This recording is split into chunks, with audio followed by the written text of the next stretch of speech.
1 Samuel capítulo 4. Si no has estado con nosotros en el estudio de 1 Samuel, yo quiero ubicarnos rápidamente antes de entrar en capítulo 4. 1 Samuel es un libro muy importante porque está presentando una transición muy importante en la vida de Israel. Tenemos que recordar que desde el principio de la Biblia, desde Génesis 1, el gran deseo de Dios ha sido conectarse con el ser humano. Obviamente en el huerto de Edén era directo. Él hablaba todos los días directamente con Adán y Eva, pero cuando entró el pecado en el huerto de Edén, se levantó un muro de separación entre Dios y el hombre. Entonces durante toda la vida tú encuentras a un Dios tratando de conectarse de nuevo con el hombre. Finalmente llamó a Abraham, un hombre de fe, y levantó la nación de Israel desde los descendientes de Abraham. Y él dijo al pueblo de Israel, cuando Moisés era su líder: yo quiero que ustedes sean una nación de sacerdotes. Yo quiero que ustedes me representen delante de todas las naciones, los gentiles. Ese era su propósito. Ellos tenían que llevar la gloria de Dios literalmente con ellos. Y ellos tenían que proclamar que Dios vivía entre ellos y era Dios todopoderoso. Y es interesante porque él comenzó con los sacerdotes. Y yo digo que estamos en una transición porque vimos la semana pasada que el problema con el sacerdocio es que había fallado. Religión fallida, ¿verdad? Los que habían fallado eran los de la familia de Elí. Elí es el sumo sacerdote, lo cual significa que una vez al año el sumo sacerdote entraba en la mera presencia de Dios para hablar con él. Pero algo había pasado muchos años antes donde ya no llegaba Dios. Estaban desconectados de Dios. Y una cosa tremenda. Yo estaba pensando, qué privilegio venir aquí todos los domingos y no solamente tener Dios adentro de nosotros, pero algo milagroso pasa cada vez que vienes al culto. Porque donde están 2 o 3 congregados en mi nombre, ahí estoy yo en medio de ellos. Es interesante que porque yo conozco a algunas personas que caen en este hábito de criticar o hablar en contra a la iglesia y creen que congregarse no es muy importante. Entonces es triste porque si tú no te congregas, no puedes tener la experiencia de Dios entre nosotros. Es una experiencia increíble, que Dios llega entre nosotros. Dios está entre nosotros en este momento. Eso es increíble. Algo que yo trato de hacer cuando canto. Me gusta la última canción porque habla mucho de lo que estamos viendo en el pasaje. Yo trato de imaginarme Dios aquí físicamente. Pero no es imaginación, porque según esta promesa está aquí. ¿Por qué sientes algo a veces cuando vienes a un culto y cantamos juntos? O cuando oramos. ¿Qué sientes? En la presencia de Dios entre nosotros. Ya estaba contigo adentro si lo has recibido en tu casa, pero vienes aquí y es algo milagroso. Pero mucha gente no se da cuenta de esto. Son como este niño que yo compartí hace unos años, pero noche de viernes, que había un niño de 3 años que siempre acompañaba a su mamá a la iglesia todos los domingos. Y para llegar a la escuela dominical tenían que cruzar por el templo. Y cuando pasaban por el templo, siempre la mamá tenía que decir a su hijo: acordate, hijo, vamos a entrar en la casa de Dios. Acordate, hijo, vamos a entrar en la casa de Dios. Y cada semana.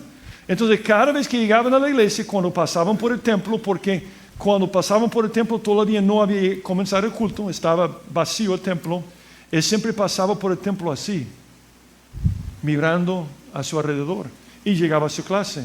Después de unos meses, una vez estaban caminando por el templo, se detuvo y dijo a su mamá abruptamente: mamá, si esa es la casa de Dios, ¿por qué nunca está? Yo creo que muchos de nosotros somos igual, o como la niña que encontró una moneda de 25 centavos. ¿Tú sabes cómo se dice 25 centavos en griego, verdad? Cora, ¿verdad? No. Pero encontró una moneda de 25 centavos. Entonces fueron a la iglesia y cuando regresaron a la iglesia, la niña sacó la moneda y dijo: mamá, tenga esta moneda. Yo fui a la iglesia para dar esta moneda a Jesús, pero Jesús no llegó. Y yo creo que muchos de nosotros venimos y para nosotros Dios no llegó. Pero tú no llegaste. No te conectaste con Dios. Y una cosa peor es que puede pasar en la vida cristiana es perder esa conexión. Yo no estoy hablando de perder la salvación, está en ti y vas a ir al cielo. Pero algo que aprendimos en Apocalipsis es que la iglesia es representada por un candelero. porque somos la luz del mundo. Y en Apocalipsis 1 vemos a Jesús con los 7 candeleros en su mano. Y él habla con la iglesia en la Odisea, que ha dejado su primer amor. ¿Te acuerdas de esta iglesia? Ha dejado su primer amor. Y mira lo que dice Jesús. Recuerda por tanto de dónde has caído y arrepiéntete y haz las primeras obras. Pues si no, vendré pronto a ti. Y oye esta advertencia. Y quitaré tu candelero de su lugar si no te hubieras arrepentido. ¿Qué harías si vinieras la semana pasada y Jesús no llegara? ¿Podrías seguir congregándote semana tras semana y Jesús no llega? Él no es obligado a llegar entre nosotros. No hay ninguna obligación. Él vive en nosotros. Nadie puede cambiar esto si ha recibido a Cristo. Pero no tiene que estar entre nosotros. Este pasó con Israel. La gloria de Dios estaba entre ellos. Y ellos tenían este privilegio. Pero en algún momento, por su pecado, la gloria de Dios salió. Cuando la gloria de Dios sale, lo que vamos a ver esta mañana. Leamos lo que dice, 1 Samuel capítulo 4. Y Samuel habló a todo Israel. Por aquel tiempo salió Israel a encontrar en batalla a los filisteos. Y acampó junto a Ebenezer. Y los filisteos acamparon en Afec. Y los filisteos presentaron la batalla a Israel. Y trabándose el combate, Israel fue vencido delante de los filisteos, los cuales hirieron en la batalla en el campo como a 4,000 hombres. Cuando volvió el pueblo al campamento, los ancianos de Israel dijeron: ¿por qué nos ha herido hoy Jehová delante de los filisteos? Traigamos a nosotros de Silo el arca del pacto de Jehová, para que viniendo entre nosotros nos salve la mano de nuestros enemigos. Y envió el pueblo a Silo y trajeron de allí el arca del pacto de Jehová de los ejércitos que moraba entre los querubines. Y los 2 hijos de Elí, Ofni y Fineas, estaban allí con el arca del pacto de Dios. Aconteció que cuando el arca del pacto de Jehová llegó al campamento, todo Israel gritó con tan gran júbilo que la tierra tembló. Cuando los filisteos oyeron la voz de júbilo, dijeron: ¿qué voz de gran júbilo es esta en el campamento de los hebreos? Y supieron que el arca de Jehová había sido traída al campamento. Y los filisteos tuvieron miedo porque decían: ha venido Dios al campamento. Y dijeron: ay de nosotros, pues antes de ahora no fue así. Ay de nosotros, ¿quién nos librará de la mano de estos dioses poderosos? Esos son los dioses que hirieron a Egipto con toda plaga en el desierto. Esforzaos, oh filisteos, y sed hombres, para que no sirváis a los hebreos como ellos os han servido a vosotros. Sed hombres y pelead. Pelearon pues los filisteos, e Israel fue vencido. Y huyeron cada cual a sus tiendas. Y fue hecha muy grande mortandad, pues cayeron de Israel 30,000 hombres de a pie. Y el arca de Dios fue tomada, y muertos los 2 hijos de Elí, Ofni y Fineas. Oremos. Padre, gracias por este tiempo precioso que nos ha dado esta mañana para congregarnos en tu nombre. Gracias por tu presencia entre nosotros. Y yo te pido, Señor, que esta mañana que hables al corazón de cada uno de nosotros, que podamos mantenernos conectados contigo, que no nos pase lo que pasó con Israel cuando tu gloria se levantó y se fue de en medio de ellos. Y Señor, si hay alguien aquí esta mañana que nunca te ha recibido, yo te pido que toques a su corazón para que pueda experimentar la mejor cosa de esta vida, es conocerte a ti, Señor. Así que nos ponemos en tus manos y te pedimos que nos hables. En el nombre de Jesucristo te lo pido. Amén. Ahora, es interesante esta historia porque básicamente Dios ya se había ido. Pero los israelitas creían que Dios estaba en una caja que se llama el arca del pacto. Y ellos creían que cuando llegaron los enemigos, podían ganar la batalla con la caja. Ahora, es interesante porque cuando tú te desconectas con Dios, hay muchos creyentes que lo hacen. Llegan todos los domingos, pero es otro culto, ¿verdad? Para tener buena suerte durante la semana, para ser bendecido. Muchos razonamientos, ¿verdad? Pero nunca se conectan con Dios. El problema es que tú puedes vivir tu vida muchos años así, pero cuando llega el enemigo, es un desastre. Cuando llega el enemigo, es un desastre. Y el problema es que los israelitas cayeron en la trampa en la cual caemos nosotros. Cuando no estás conectado con Dios, caes en idolatría que resulta en derrota. Ellos se volvieron idólatras. Ellos creen que esta caja tenía poder. Y ese es un problema de toda la historia, de toda la historia. Tú puedes estudiar todas las civilizaciones antiguas y hay un momento en su historia cuando creían en un Dios creador. Aún los mayas. Los mayas creían que un Dios creador existía, pero se desconectaron de este Dios y sí hicieron un montón de dioses. Eso es lo que pasa. La Biblia lo explica así. Dice, pues habiendo conocido a Dios, no le glorificaron como a Dios, ni le dieron gracias, sino que se envanecieron en sus razonamientos y su necio corazón fue entenebrecido. Profesando ser sabios, se hicieron necios y cambiaron la gloria de Dios incorruptible en semejanza de imagen de hombre corruptible, de aves, de cuadrúpedos y de reptiles. Ahora, esto de imagen de hombre es lo que está pasando hoy en día. La religión más creciente en el mundo es humanismo secular. Pero yo estoy hablando de la antigüedad cuando vemos los animales.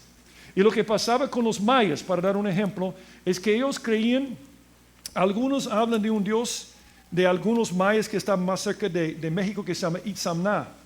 Y ese es el dios creador, Itzamna o Samna, es el dios creador. Pero dicen que se fue. Lo llaman el dios ocioso, se fue. Entonces, porque él se había ido, ellos hicieron otros dioses. Ese es un Abku, ese es el símbolo que muchos usan en la nueva era ahora. Pero un Abku era de los mayas también. Y lo llaman el dios ocioso. Había una creencia en un dios creador, pero se desconectaron de ese dios. Entonces hicieron dioses. Y la misma cosa pasa con nosotros. Yo he dicho esto antes, que como yo vengo de una familia atea, yo nunca entendía idolatría. Yo una vez fui a un lugar que se llama Cerro Las Pavas, que está en Cojutepeque. Y todavía yo puedo recordar un hombre agachado delante de una estatua de la Virgen María, derramando su corazón. Y a mí me impactó porque no crecí en un hogar religioso. Tienes que entender que yo nunca estaba cerca de imágenes e ídolos y todas estas cosas. Y no cabía en mi mente cómo un ser humano podía creer que podía lograr algo con una estatua. Porque yo decía, es una estatua. Y no digo esto como burla, rompió mi corazón. Estoy hablando diciendo eso con mucha compasión. Yo decía, no va a lograr nada. Y yo nunca entendía por muchos años la idolatría. Hasta que me hice un abuelo. Ahí es cuando entendí. Y lo voy a explicar de esta forma. Muchas veces mis hijos me regañan porque dicen, es increíble, papá, cuántas fotos andaste de nuestros hijos y no andabas tantas fotos de nosotros. Y es cierto, lo voy a confesar. ¿Por qué tengo tantas fotos de mis nietos? Porque no están aquí. Cuando tú tienes una foto es una imagen, estamos de acuerdo con esto. Es igual, no es igual a un ídolo porque no adoras la foto, pero es una imagen. ¿Y por qué es importante tener esa imagen? Porque no estás conectado con tus nietos. Si estás en mi caso, algunos nietos están cerca de tus abuelos están cerca de sus nietos. Claro, yo tengo un montón de fotos de ellos porque no estoy conectado con ellos. Pero cuando alguien me preguntaba sobre mis niños, no sacaba una foto porque ahí estaban. No sé si me explico. Entonces, ¿por qué hay estatuas de la Virgen María? Porque no está. Ella murió. Ella no está viva, ella murió. Yo sé que gente dice que la ha visto, pero eso no es cierto según la Biblia. Ella murió. Bendita entre las mujeres, es creyente, está en el cielo, buenísima persona, pero está muerta. Entonces, si una persona quiere hablar con ella, es imposible. Pero su razonamiento es, no tengo conexión, voy a buscar una imagen de ella. Si hubiera vivido en estos días, la gente hubiera tenido fotos. En aquel entonces no tenían fotos. Pero voy a decir otra cosa sobre las estatuas. Yo entiendo las estatuas de los ídolos de otros, ¿verdad? Esto no entiendo. Y voy a decir por qué. ¿Alguna vez ha conocido una persona que ha perdido a su esposa o su mamá, que amaba tanto, que va al cementerio para hablar con ella o con él? Hay muchas personas que lo hacen. Llegan al cementerio y si tú vas a Jardín de Recuerdo o la Resurrección, uno de esos cementerios, tú encuentras a veces gente allí delante del cementerio hablando. Porque no está, necesita una conexión. O yo conozco a algunas personas que hablan con la foto de su mamá o de su abuela. Pasan por la foto que hay en la casa y cuando es un momento difícil está la mamá y mamá, estoy pasando por un tiempo difícil. ¿Por qué tiene la imagen? Porque no está conectado. Pero no sería ridículo, no sería absurdo si yo con mi esposa viva, mi esposa en la casa, yo pongo una foto en mi cuarto de mi esposa y yo tengo un problema y voy a la foto de ella y hablo con ella. ¿No sería ridículo? Es tan ridículo tener una estatua de Jesús. Jesús está vivo. ¿Por qué necesito un crucifijo, una estatua? Yo no estoy en contra de crucifijos. No quiero sonar legalista. Yo sé que hay adornos. Pero yo creo que capten lo que estoy tratando de compartir. Que muchas personas caen en idolatría porque no hay conexión con Dios. Si tienes la persona viva como tus hijos, no hay necesidad de fotos. Si tienes a tu esposa viva, no tienes que hablar con una foto. Si tienes a Jesucristo en relación viva con Él, no necesitas un ídolo, no necesitas una estatua. Pero estamos pensando en ídolos cuando pensamos en idolatría. Pero la idolatría de hoy en día es el dinero. Dice que la avaricia es idolatría. Y dice Hebreos 13:5, ¿por qué nos volvemos materialistas nosotros? Nos volvemos materialistas todo el tiempo como creyentes. ¿Por qué? Dice, sean vuestras costumbres sin avaricia, sin idolatría, contentos con lo que tenéis ahora. Y aquí está el razonamiento, porque Él dijo, no te desampararé ni te dejaré. De manera que podemos decir confiadamente, el Señor es mi ayudador, no temeré lo que me puede hacer el hombre. Cuando yo me vuelvo materialista porque creo que Dios no es mi ayudador, pierdo la conexión con Dios, me vuelvo idólatra. Yo busco al dinero para mi seguridad.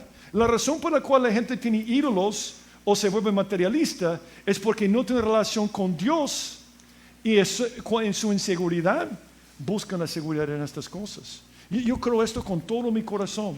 Cuando no tienes una conexión personal con Dios, acudes a una imagen o ídolo como el dinero para sentirte seguro.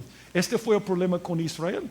Sin conexión con Dios, vienen sus enemigos, se sienten inseguros y dicen, vamos a sacar esta cajita, este ídolo, y vamos a ganar la batalla. Vamos a sacar el crucifijo para el vampiro, o el crucifijo para los demonios, o el agua bendita para los demonios. No funciona. No funciona porque el único que funciona es Dios. Él sí funciona. Y ellos creían que podían ganar la batalla de esta forma. Ahora, estudiemos lo que dice, versículo 1. Número 1, si tú te acuerdas, la semana pasada vimos cómo Dios llamó a Samuel para ser el profeta. No se conectaban con Dios por medio del sacerdocio, entonces dijo, voy a conectarlos por medio de la palabra de Dios, por medio de Samuel. Vamos a ver un cambio. Elí era el juez, ahora Samuel va a ser el juez y después los reyes van a ser los jueces. Transición en 1 Samuel. Entonces llaman a Samuel, ese profeta, y es interesante porque dice, y Samuel habló a todo Israel, pero no le hicieron caso. Yo creo que no le hicieron caso porque vamos a ver que después de perder el arca del pacto, que va a hablar con ellos de nuevo. Y mira lo que va a decir después en capítulo 7, versículo 3. Dice 7:3. Habló Samuel, eso es después de perder el arca. Habló Samuel a toda la casa de Israel diciendo, si de todo vuestro corazón os volvéis a Jehová, quitad los dioses ajenos y a Astarot de entre vosotros, y preparad vuestro corazón a Jehová, y solo a él servid, y os librará la mano de los filisteos. Samuel era el profeta, Samuel estaba conectado con Dios, pero el pueblo no. Y cuando llegaron los enemigos, fue un desastre. Dice versículo 1, por aquel tiempo salió Israel a encontrar en batalla a los filisteos, y acampó junto a Ebenezer, y los filisteos acamparon en Afec. Y los filisteos presentaron la batalla a Israel, y trabándose el combate, Israel fue vencido delante de los filisteos, los cuales hirieron en la batalla en el campo como a 4,000 hombres. Ahora, algunas cosas interesantes aquí. En primer lugar, ¿quiénes son los filisteos? Es interesante que filisteo significa literalmente inmigrante. Ellos no eran semitas, ellos no venían de Canaán o de esa región. Ellos venían de Cam, el hijo de Noé, Cam, y vivían en Creta. Eran más africanos de esta parte. Y ellos llegaron a Canaán para conquistar esa parte. Y eran enemigos perpetuos de los judíos y de los israelitas. Todo el tiempo peleando con ellos. Eran enemigos tan grandes que cuando los judíos se rebelaron contra el emperador Adriano de 135 después de Cristo, para castigar a los judíos, para haberse rebelado, cambiaron el nombre de Israel a Filistea, que en latín es Palestina. Mucha gente cree que Palestina son las personas que están ahí, nada que ver. Palestina es filisteo.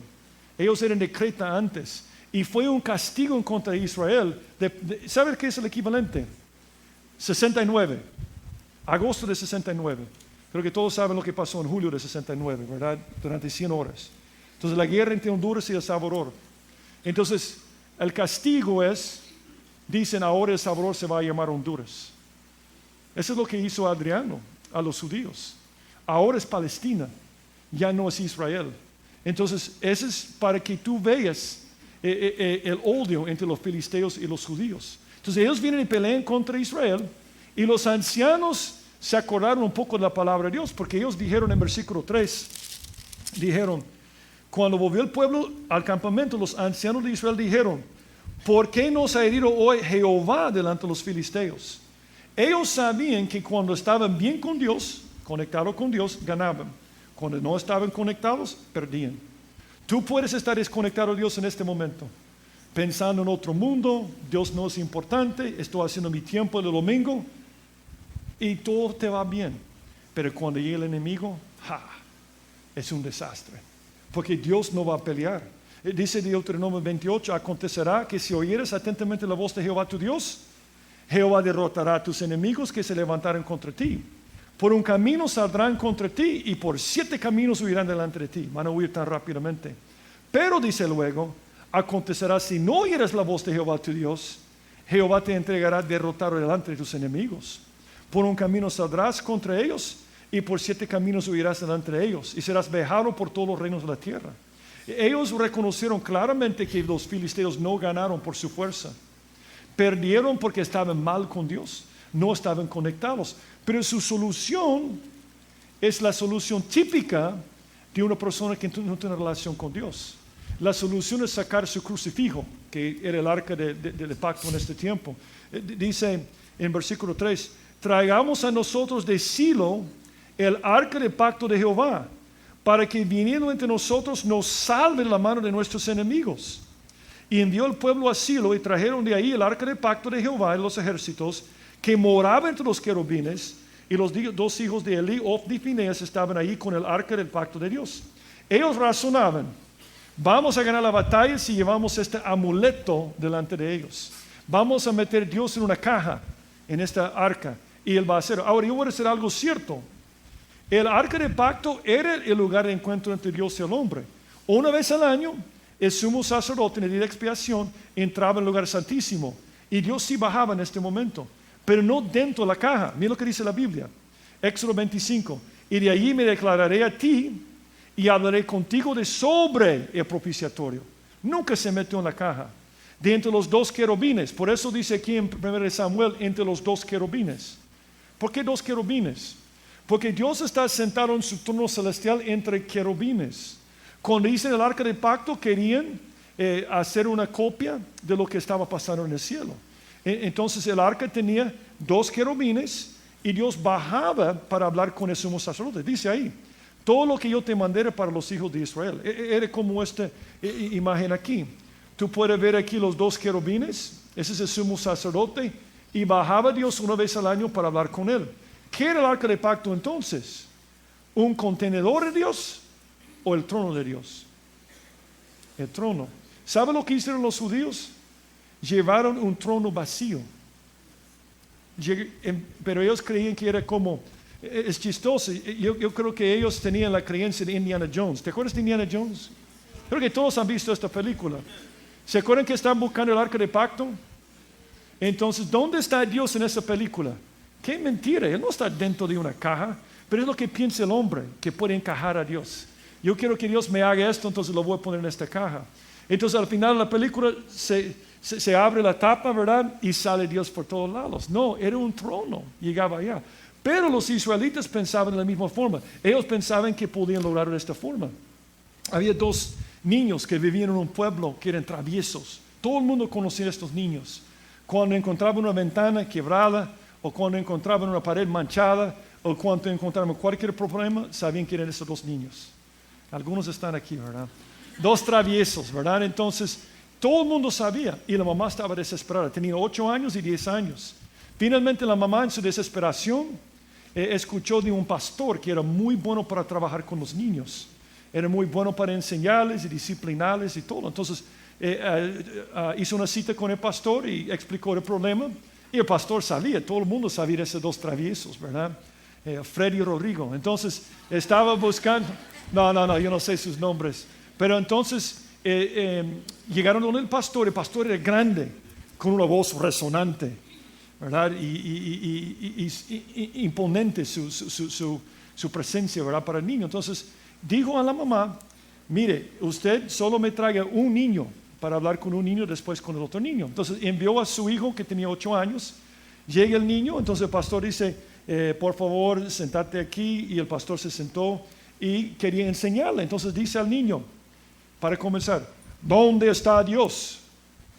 El niño abre la boca, pero quedó así. Entonces dijo, levantando el tono de su voz, ¿dónde está Dios? Y él se había muy preocupado. Finalmente el pastor se levantó y dijo, ¿dónde está Dios? El niño se levantó corriendo y se fue a su casa, abrió la puerta, se metió en su cuarto, abrió el closet, se metió en el closet para esconderse. Entonces el hermano mayor sabía dónde se escondía todo el tiempo. El hermano mayor llegó al closet, abrió el closet. Entonces el hermano menor le dijo, mira vos, nos hemos metido en un lío grande, grande. Se desapareció Dios. Y todo el mundo cree que nosotros lo hicimos. Obviamente este niño no tenía conexión con Dios, ¿verdad? Pero es triste que muchas personas en este mundo creen que Dios es una caja. Y este fue su error grave. Y por eso pasaron todos los problemas. Mira lo que dice, versículo 5. Aconteció que cuando el arca del pacto de Jehová llegó al campamento, todo Israel gritó con gran júbilo que la tierra, con tan gran júbilo que la tierra tembló. Fue un culto evangélico. O sea, hay mucha bulla, hay mucho grito, la tierra está temblando. Yo tengo un amigo que me dijo que fue una campaña de sanidad en Flor Blanca, en Mágico González, se llama ahora, ¿verdad? Pero en ese estadio. Y me dijo, mira, Dios llegó ahí de una forma increíble. ¿Y cómo supiste? ¿Cómo te diste cuenta? Porque todo tembló. Y yo pensé, claro que todo tembló, estaban de pie cantando y aplaudiendo y todo tembló, ¿verdad? Es igual aquí. Mucho bulla, está temblando, pero Dios no está. A mí me gusta cantar con alegría, a mí me gusta cuando hay mucha bulla, cuando están cantando al Señor, pero a veces sustituimos esto por la presencia real de Dios. Hay que tener mucho cuidado con esto. ¿Y sabes cuál fue el problema con Israel? A mí me gusta esta definición de Agustín. Agustín dijo, la idolatría es adorar algo que debe ser usado o ser algo que debería ser adorado. ¿Qué es idolatría? Es adorar a un caja y es usar a Dios. Idolatría es cuando tú quieres manipular a Dios. Y a mí me preocupa mucho porque el movimiento más grande entre las iglesias evangélicas de Latinoamérica, son iglesias grandísimas en cada lugar en Latinoamérica, es esta enseñanza que Dios quiere darte prosperidad y salud. Entonces Dios se vuelve una caja. Yo sueño con esto, tener dinero. Dios, voy a la iglesia, voy a gritar, va a temblar, pero Dios es mi cajita para que yo tenga prosperidad y salud. Y tenemos que tener mucho cuidado con esto, porque mira lo que pasó después. Los filisteos pensaban que Dios, dice versículo 6, cuando los filisteos oyeron la voz de júbilo, dijeron, ¿qué voz de gran júbilo es esta en el campamento de los hebreos? Y supieron que el arca de Jehová había sido traída al campamento. Y los filisteos tuvieron miedo porque decían, ha venido Dios al campamento. Y dijeron, ay de nosotros, pues antes de ahora no fue así. Ay de nosotros, ¿quién nos librará de la mano de estos dioses poderosos? Esos son los dioses que irían a Egipto con toda la plaga en el desierto. Cuando ellos observaron al culto de los israelitas, dijeron, los dioses han venido. ¿Por qué dijeron dioses? Porque tienen un malísimo testimonio.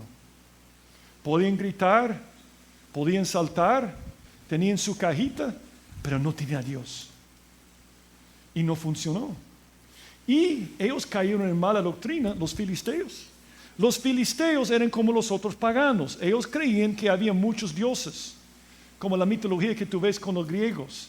Entonces que uno, si tenía dioses más grandes, podía ganar. Entonces ellos creían que los dioses eran territoriales. Y razonaron, los dioses de los judíos que los sacaron de Egipto han llegado aquí a este lugar. Pero fue mala doctrina, porque si hubieran visto la presencia de Dios Todopoderoso, nunca se hubieran atrevido a meterse con ellos. Pero no daban testimonio que el Creador, el Todopoderoso, estaba entre ellos. ¿Cómo puedes saber si Dios llega a un culto? Yo creo que en primer lugar, si hay 2 o 3 congregados en su nombre. Pero ¿qué significa en su nombre? Que canten, que griten. Yo creo que eso es parte de la experiencia. Pero realmente la Biblia solo tenía un pasaje donde dice si tú puedes saber si Dios ha llegado. 1 Corintios 14. Si todos profeticen, y acuérdate que profetizar es predicar la palabra. Lee 1 Corintios 14, 3. Es predicar la palabra. Esa es la definición de la Biblia. Si todos profeticen y entra algún incrédulo indocto, por todos es convencido y por todos es juzgado. Lo oculto de su corazón se hace manifiesto. Y así postrándose sobre el rostro, adorará a Dios, declarando que verdaderamente Dios está entre vosotros. ¿Cómo puede saber el mundo que Dios está entre nosotros? Cuando estamos alineados con la palabra de Dios. Ahora, vamos a cantar, vamos a gritar, quizás va a temblar, no hay ningún problema, pero ese no es sustituto por ser alineado con la palabra de Dios. Y este fue el problema con ellos. Y los filisteos no aprendieron la lección y estaban dispuestos a pelear. Nota lo que dicen en versículo 9. Dicen, esforzaos, oh filisteos, y sed hombres, para que no sirváis a los hebreos, como ellos os han servido a vosotros. Ser hombres y pelear. ¿Por qué dijeron ser hombres?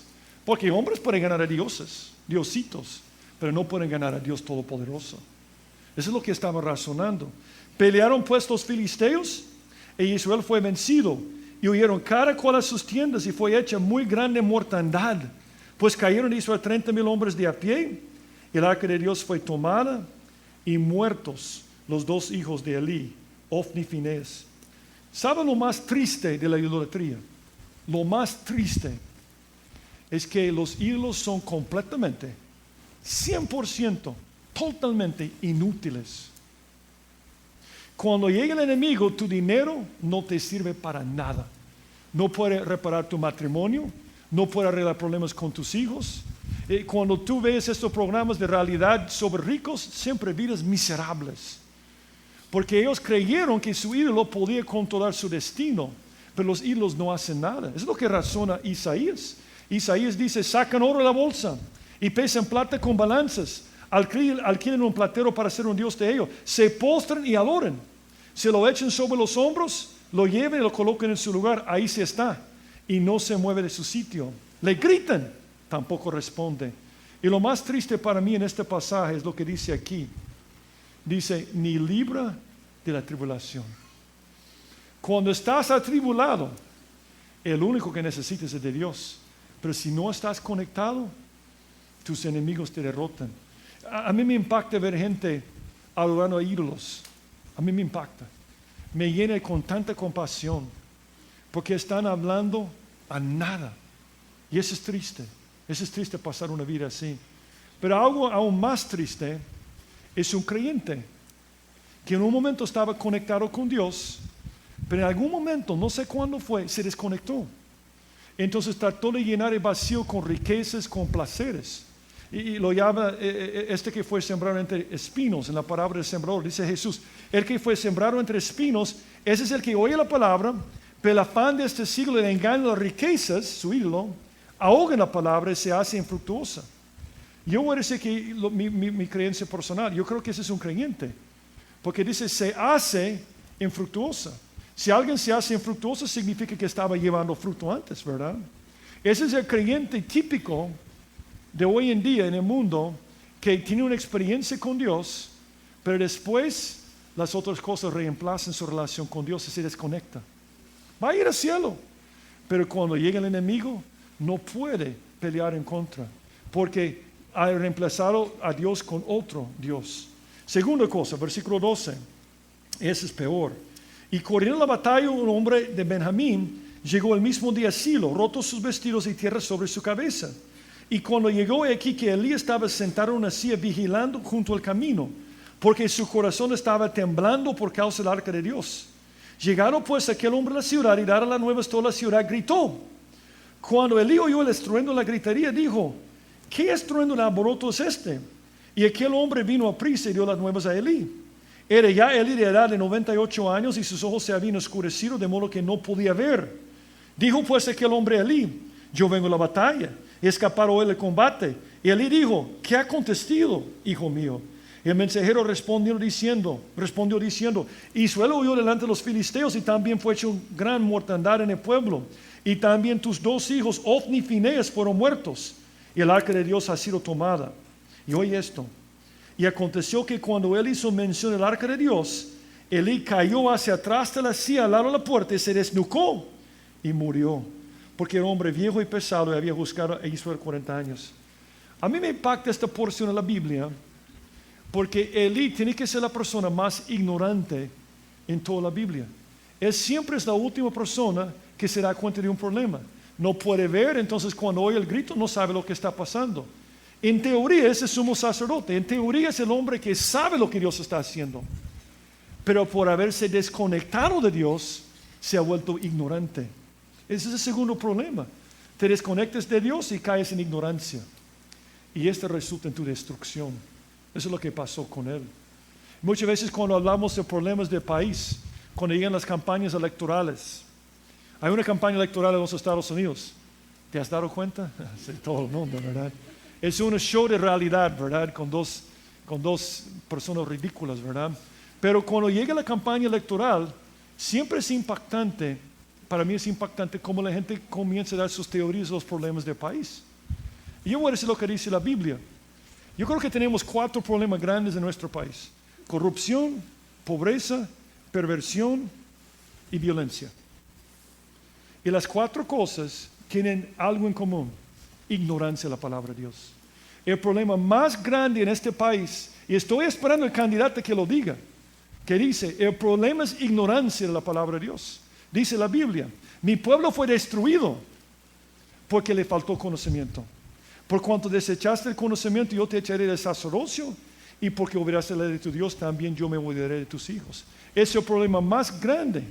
Una vez un pastor nuevo llegó a una iglesia, y era nuevo porque el otro pastor se había retirado. Entonces llegó a la iglesia y quería conocer la iglesia, entonces fue a la escuela dominical. Llegó a una clase de escuela dominical y la maestra dijo, bienvenido hermano, aquí estamos enseñando el libro de Josué. Y dice el pastor, hey, qué bueno, ¿está bien con usted si yo hago una pregunta a los niños? Claro que sí. Entonces el pastor dijo a los niños, ¿quién derribó el muro de Jericó? Los niños viendo por todos lados, no dijeron nada. Finalmente Juan levantó la mano, no fui yo, pastor. Y el pastor dijo, no, estoy hablando en serio. ¿Quién derribó el muro de Jericó? Entonces de repente la maestra le interrumpió y dijo, pastor, hermano, yo conozco a Juancito, es un buen niño. Si dice que no derribó el muro, él no lo hizo. Dice el pastor, ¿qué? Entonces salió de la clase y buscó a la directora de la escuela dominical. Y dijo, hermana, hay un problema grande en nuestra escuela dominical. Yo estaba en la clase de los niños y están diciendo el libro de Josué y le pregunté, ¿quién derribó el muro de Jericó? Y un niño que se llama Juan levantó la mano y dijo, no fui yo no fui. Cayó el semblante, la directora dijo, fíjese que hemos tenido algunos problemas con Juan. Si quiere yo voy a platicar con Juan. Finalmente habló con los diáconos. Cuando estás desesperado, hablas con los diáconos, ¿verdad? Buscó los diáconos en la reunión mensual con los diáconos. Entonces contó la misma historia. Dijo, hermanos, tenemos un problema grande. Yo estaba en la escuela dominical, estaban enseñando el libro de Josué. Yo hice una pregunta a todos los niños, ¿quién derribó el muro de Jericó? Y un niño levantó la mano que se llama Juan y dijo, yo no fui. Y los diáconos pensando. Bueno, un diácono muy inteligente, canoso, obviamente un hombre muy sabio, dijo, pastor, yo solicito que saquemos dinero del fondo general para reparar el muro. Y lo dejamos así. Es triste cuando ignorancia la palabra de Dios, ¿verdad? Y esto fue el problema con Israel. Ellos no conocen. Yo voy a decir algo sobre la Biblia. Tú puedes ignorar la Biblia toda tu vida, pero cuando hay un desastre, te va a hacer pedazos. Todos conocemos esta parábola. Cualquiera pues que me oye estas palabras y las hace, le compararé a un hombre prudente que edificó su casa sobre la roca. Descendió lluvia, vinieron ríos y soplaron vientos y golpearon contra aquella casa y no cayó porque estaba fundado sobre la roca. Pero cualquiera que me oye esas palabras y no las hace, le compararé a un hombre insensato que edificó a su casa sobre la arena. Y descendió lluvia y vinieron ríos y soplaron vientos y dieron con ímpetu contra aquella casa y cayó y fue grande su ruina. Ambas casas estaban bien cuando no había tormenta. Tú puedes pasar toda tu vida sin leer la Biblia, sin hacer caso a la Biblia. Tú puedes estar desconectado de Dios, pero cuando venga la tormenta, te va a destruir. Es lo que pasó a Elí. Le destruyó por su ignorancia. Estaba en oscuridad. Miren cómo lo dice. A mí me impacta todas las cosas de Elí. En primer lugar dice en versículo 12, y corriendo la batalla un hombre de Benjamín llegó el mismo día a Silo, roto sus vestidos y tierra sobre su cabeza, cuando rasgaban sus vestidos y echaron ceniza encima, significaba: estoy angustiado, estoy sufriendo, yo necesito ayuda. Y Elí, ni idea. No sabe qué está pasando, no puede ayudarle, es sumo sacerdote, porque es ignorante de las escrituras. Y dice después, y cuando llegó aquí que Elí estaba sentado en una silla vigilando junto al camino. ¿Cómo siempre encontramos a Elí? Echado, sentado, acostado. ¿Sabes por qué ignoramos la Biblia? Haraganería. Es haraganería. Muchos dicen, sí, pero es difícil entender la Biblia. Tú puedes entender el libro de Juan. Cualquier persona puede entenderlo. Es complicado Job, es complicado Éxodo, estoy de acuerdo. Pero puedes entender la Biblia. No hay excusa. Y cuando venga el problema, vas a sufrir las consecuencias. Es interesante que estás sentado sobre una silla. La palabra por silla se traduce como trono en otras partes de la Biblia. Es su trono. Acuérdate que Él es el juez. Es el juez. Es el líder. Antes sacerdotes eran jueces, después profetas y finalmente van a ser reyes. Pero Él es el juez en este momento. Y ahí echado, sentado, yo puedo ver, yo creo que yo hubiera estado sobre una hamaca, pero no existía en aquel entonces. Así, ¿verdad? ¿Verdad? Gordo y tranquilo la vida. Entonces viene el hombre y dice que él estaba, porque su corazón estaba temblando por causa del arca de Dios. No por causa de sus hijos, por causa del arca de Dios. Llegaron pues aquel hombre a la ciudad y da las nuevas, toda la ciudad gritó. Cuando Elí oyó el estruendo de la gritería, dijo: ¿qué estruendo de alboroto es este? O sea, él no sabe nada, es ignorante. Y aquel hombre vino a prisa y dio las nuevas a Elí. Era ya Elí de edad de 98 años y sus ojos se habían oscurecido, de modo que no podía ver. Yo quiero recordar algo que enseñó Julio. Las verdades físicas del Antiguo Testamento son cuadros de nuestra realidad espiritual. Cuando dicen los líderes del Antiguo Testamento que no podían ver, era un problema espiritual. ¿Qué dice de Moisés cuando tenía 120 años? Sus ojos no se habían oscurecido porque estaba conectado con Dios, pero ya no puede ver, ya no puede ver. Isaías habló de estas personas. Los líderes se llaman atalayas. Si eres papá, eres atalaya. Si eres mamá, eres atalaya. Si eres jefe, eres atalaya. Si eres discipulador, maestro, eres atalaya. Y la peor cosa que puede pasar a una nación es atalayas ciegos. Porque cuando viene el problema no pueden ver. Sus atalayas son ciegos, todos ellos ignorantes. Todos ellos perros mudos. No pueden ladrar, soñolientos, echados, aman el dormir. Y esos perros comilones, porque siempre están comiendo, son insaciables. Y los pastores mismos no saben entender. Todos ellos siguen sus propios caminos. Cada uno busca su propio provecho, cada uno por su lado. Eso es lo que está pasando aquí. No puede ver. Aquí está la aplicación del Nuevo Testamento, después de hablar de las verdades bíblicas. Porque si estas cosas están en vosotros y abundan, no os dejarán estar ociosos, ni sin fruto en cuanto al conocimiento de nuestro Señor Jesucristo. Pero el que no tiene estas cosas tiene la vista muy corta, es ciego, habiendo olvidado la purificación de sus antiguos pecados. Qué tremendo lo que pasó aquí. Los dos hijos, yo tengo una pregunta. ¿Cómo les ocurrió poner a estos dos hombres impíos a cargo del arca? ¿Nunca te has fijado que los hombres o la gente más religiosa son mafiosos? ¿O los carteles? Ellos son religiosos. Ellos tienen sus cajitas para manipular. Ofni y Fineas no es algo raro, porque era una religión, nada más. No estaba Dios. Y ellos terminaron muertos en este momento. ¿Y sabes por qué eran impíos? Ignorancia de la Biblia. Y como ellos no aprobaron tener en cuenta a Dios, Dios les entregó a una mente reprobada para hacer cosas que no convienen. Mira lo que dice en versículo 16. Y dice: dijo pues aquel hombre a Elí: yo vengo a la batalla, escapar hoy del combate. Y Elí dijo: ¿qué ha acontecido, hijo mío? Él es la última persona en darse cuenta de lo que había pasado. Y dice el mensajero, respondió diciendo, Israel huyó delante de los filisteos, y también fue hecha gran mortandad en el pueblo. Y también tus 2 hijos, Ofni y Fineas, fueron muertos. El arca de Dios ha sido tomada.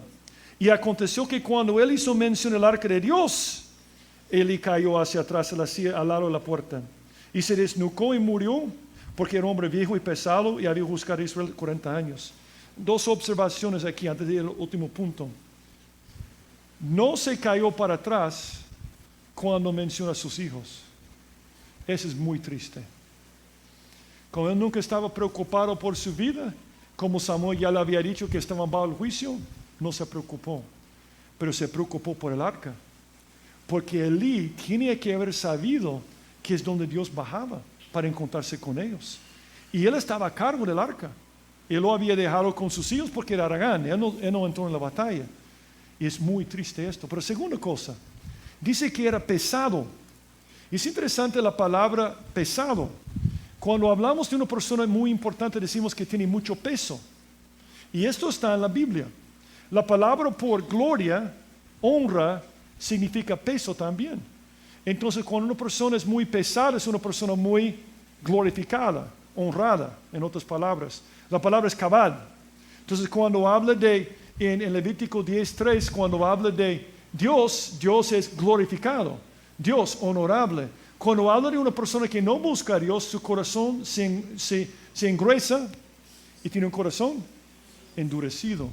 Y en el caso de Elí, pesado. ¿Te acuerdas del pecado de Elí y sus hijos? Esto vimos cuando estaba con usted la última vez. Su pecado grosero es que cuando la gente traía sus ofrendas y traía la carne que tenía grasa, entonces ellos quitaban la grasa para sí mismos. Y ese fue un gran pecado porque la grasa era para Dios. Ninguna persona era permitido comer la grasa de una ofrenda. La grasa representaba su abundancia. Es lo que produce el olor tan agradable de la carne es la grasa. Lo que hace que la carne tenga un buen sabor es la grasa. En Nicaragua tienen buena carne porque tienen mucho pasto y las vacas son gordas. Pero si tú pasas por Santa Rosa de Lima en marzo,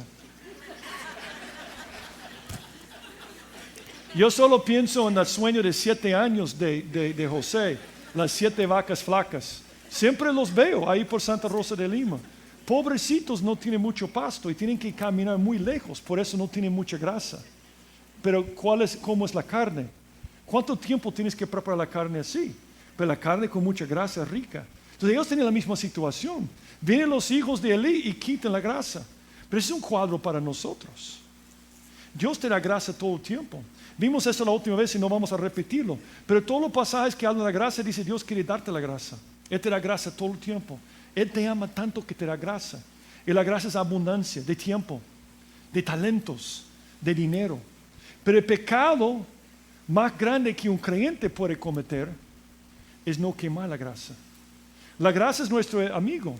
Pero de la misma forma que alguien puede trabajar en el campo y comer solo queso y crema y plátanos fritos en aceite y no engordarse. ¿Por qué no se engorda? Porque quema la grasa.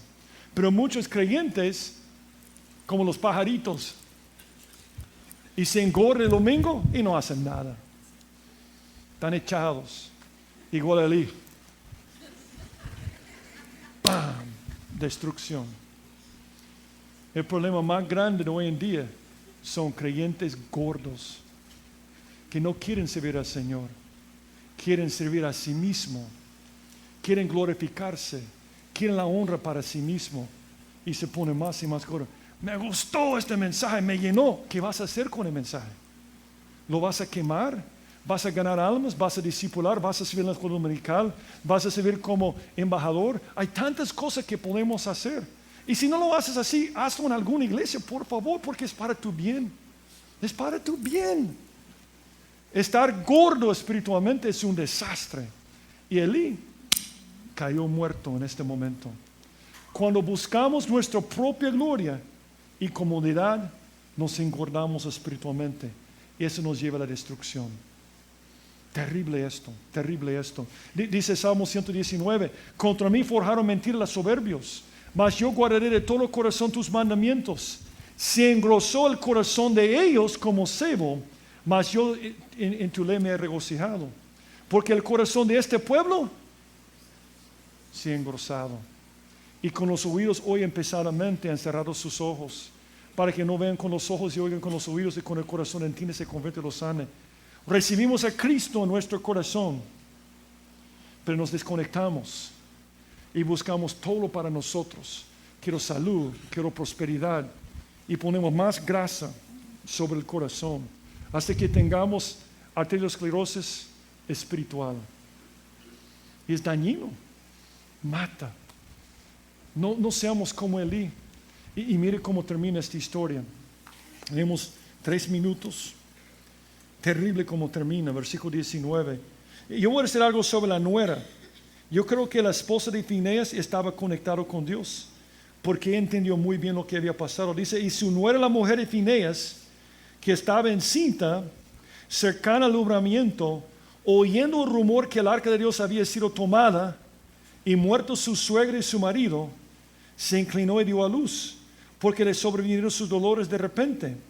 Y al tiempo que moría, le decían los que estaban junto a ella, no tengas temor, porque has dado a luz un hijo. Mas ella no respondió ni se dio por entendido. A mí me impacta esto porque el mejor momento para una hebrea, una mujer hebrea, es dar a luz. Todas las mujeres hebreas querían dar a luz al Mesías. ¿Por qué crees que María se llama bendita entre las mujeres? Porque era la judía escogida por Dios para traer el Mesías. Y por eso Ana estaba en una crisis, Ana por ser estéril. Y esta mujer aquí, no sabemos su nombre, está en el mejor momento de su vida. Es la cumbre de su vida, el mejor momento, va a dar a luz. Y murió su esposo, su suegro, y ella va a morir. Y para mí es triste el nombre que puso a su hijo. Dice 21, y llamó al niño Icabod, diciendo, traspasar es la gloria de Israel, por haber sido tomado el arca de Dios, y por la muerte de su suegro y de su marido. Dijo pues, traspasar es la gloria de Israel, porque ha sido tomado el arca de Dios. Cuando me desconecto de Dios, caigo en indignidad. El momento más digno, el mejor momento para una mujer hebrea en el Antiguo Testamento era dar a luz. Pero está en tanta indignidad que da el nombre Icabod. Icabod. Ojalá que nadie escriba sobre nuestro templo algún día Icabod, porque la gloria de Dios se haya ido. Eso sería terrible. La Biblia dice, pobreza y vergüenza tener el que menosprecia la Biblia, el consejo, mas el que guarda la corrección recibirá honra. Tenemos que recordar que lo máximo para la nación de Israel es la presencia de su gloria. Cuando llegó la gloria del tabernáculo, ellos tenían esta bendición que andaba la gloria entre ellos. Tenemos la mismísima bendición. La gloria de Dios está aquí en este momento entre nosotros, porque Jesucristo es la gloria de Dios.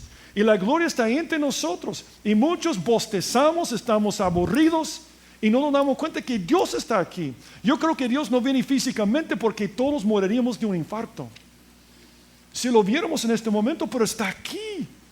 Y quiere tener un encuentro contigo, pero ¿cuándo vamos a salir? Pasó 2 minutos de mensaje. ¡Qué sufrimiento! Y Dios está aquí, entre nosotros, pero no tiene que estar aquí. Dios no es obligado a venir la otra semana. Mira lo que dice Salmo 78, hablando de este evento.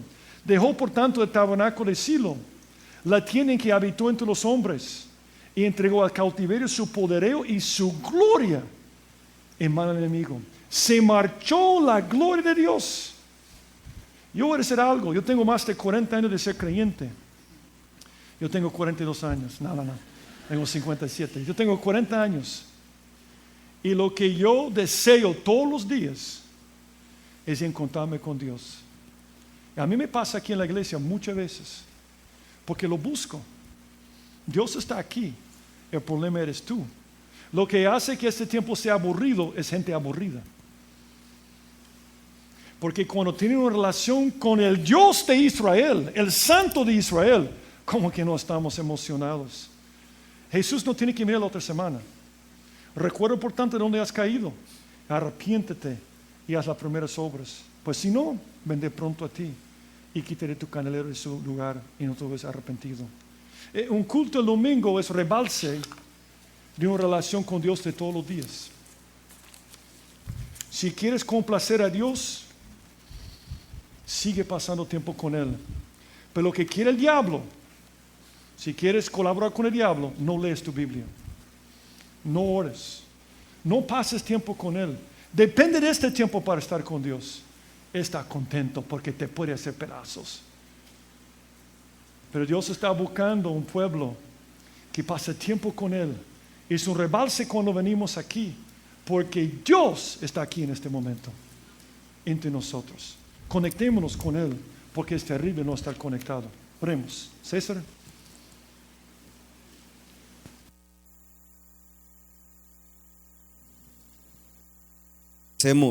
Te agradecemos por tu palabra y gracias, Señor, por hablarnos de manera clara. Si tú estás acá, tú reconoces que has estado desconectado del Señor, que nunca has tenido ese vínculo que Él quiere tener contigo. Esta mañana es la oportunidad que tienes para poder tomar decisiones que van a ser determinantes para tu vida. Dios quiere darte una vida nueva. Dios quiere ser tu Padre. Dios quiere mostrarte los planes que Él tiene para ti. Lo único que tú tienes que hacer es decírselo desde lo más profundo de tu corazón.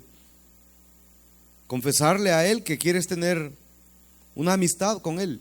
Si después de lo que has escuchado durante la última hora estás dispuesto a entregarle tu corazón a Jesucristo, estás listo para abandonar lo que has sido hasta este momento y le dices al Señor, aquí está mi vida, yo quiero la vida plena, yo quiero la vida completa que tú tienes para mí y quiero la salvación al morir. Entonces, entrégale tu corazón a Él y hazlo por medio de una oración. Así que, ¿por qué no oramos?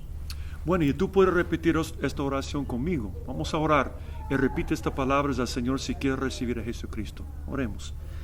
Padre, gracias por tu amor y gracias por tu salvación. En este momento me doy cuenta que soy pecador y que no puedo salvarme a mí mismo. Me arrepiento de todos mis pecados y te abro la puerta de mi corazón. Entra, Jesús, sálvame, cámbiame, pues yo me entrego a ti. Gracias por oír mi oración y gracias por salvarme. En el nombre de Jesucristo te lo pido. Amén. Si te gustó el mensaje, queremos aprovechar para invitarte a nuestra iglesia. Aquí puedes aprender más acerca de Dios, más acerca de los planes que tiene para ti también. Así que ven a la iglesia donde puedes aprender más acerca de la Biblia. Será para nosotros un placer recibirte en el campus Miralvalle, en Crown Plaza, en Lourdes o en Apopa. Y si vienes porque has visto uno de estos videos, y yo te pido que te presentes con nosotros, que nos busques a cualquiera de los dos al final de los cultos y con mucho gusto te vamos a recibir. Que Dios te bendiga.